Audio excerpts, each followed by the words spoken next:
नमस्कार, जय जिनेन्द्र। मैं मंजू आंचलिया मंजू स्टोरीज चैनल पर फिर से आपका स्वागत करती हूँ।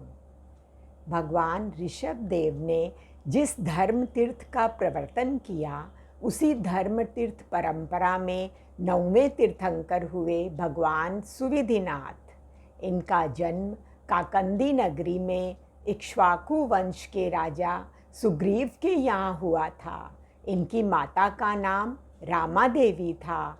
इनका रंग श्वेत था और शरीर की ऊंचाई 100 धनुष्य थी। अजित इनके यक्षदेव हैं और सुतारा यक्षिणी देवी हैं। इनका प्रतीक चिन्ह मगर है। मगर समुद्र अथवा गहरी जल राशि में रहता है। गहरे जल में रहकर डूबता नहीं, मस्ती से तैरता रहता है। तात्पर्य है कि भोग विलास, धन, सत्ता आदि के अथाह जल के बीच रहकर भी मगर की तरह तैरते रहो, उसमें लिप्त मत बनो, डूबो मत। भगवान सुविधिनाथ ने आश्रव भावना पर शिक्षा दी थी। भगवान सुविधिनाथ के मोक्ष गमन के पश्चात धीरे धीरे श्रमण धर्म खत्म हो गया। भयानक समय आया जिसे हुंडा अवसर्पिणी काल के नाम से जाना जाता है। इस काल में धर्म पर प्रतिकूल प्रभाव देखा गया। तपस्वी संगठन छिन्न भिन्न हो गया।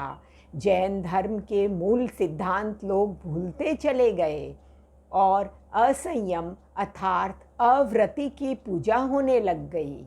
अगले तीर्थंकर तक लंबे समय तक अधर्म व्याप्त रहा, जो जैन धर्म के 10 आश्चर्यों में से एक है। 24 तीर्थंकरों के जीवन चरित्र की श्रृंखला में देखते हैं 9वें तीर्थंकर सुविधिनाथ भगवान की कहानी। अर्ध पुष्कर द्वीप के पूर्व महाविदेह के पुष्कलावती देश में पुंडरीकिनी नगरी के सम्राट महापद्म राजा राजकीय वैभव और रानियों के सहयोग में रहकर भी विरक्त थे। अवसर पाकर राजा ने पुत्र को राज्य सौंप दिया और स्वयं जगनंद मुनि के पास दीक्षा ले ली। ध्यान और स्वाध्याय में लग गए। महान कर्म निर्जरा करके तीर्थंकर गोत्र का बंध किया। अंत में समाधि मरण करके वैजयंत विमान में अहमिंद्र पद प्राप्त किया। अनेक वर्षों तक देवत्व को भोग कर काकंदी नरेश सुग्रीव की महारानी रामा देवी के गर्भ में अवतरित हुए। महारानी रामा देवी ने 14 महास्वप्न देखे। स्वप्न पाठकों ने घोषणा की, तीर्थंकर पैदा होंगे। सारे राज्य में उत्साह का वातावरण छा गया। गर्भकाल पूरा होने पर मिक्सर कृष्णा पंचमी की रात्रि में भगवान का जन्म हुआ। सारा विश्व आनंदमय हो उठा। सारे राज्य में उत्सव मनाया गया। नामकरण के संबंध में राजा ने कहा, गर्भकाल में उनकी माता सभी कार्यों में कुशलता प्राप्त करने लगी। हर कार्य की कुशल विधि बताने की निपुणता के कारण हम महारानी के पुत्र का नाम सुविधि रखना चाहते हैं। इसके कुछ समय पश्चात पुत्र के दांत आने के समय माता के मन में पुष्प क्रीड़ा की इच्छा उत्पन्न हुई। माता का पुष्प प्रेम देखकर कुमार का दूसरा नाम पुष्पदंत प्रसिद्ध हो गया।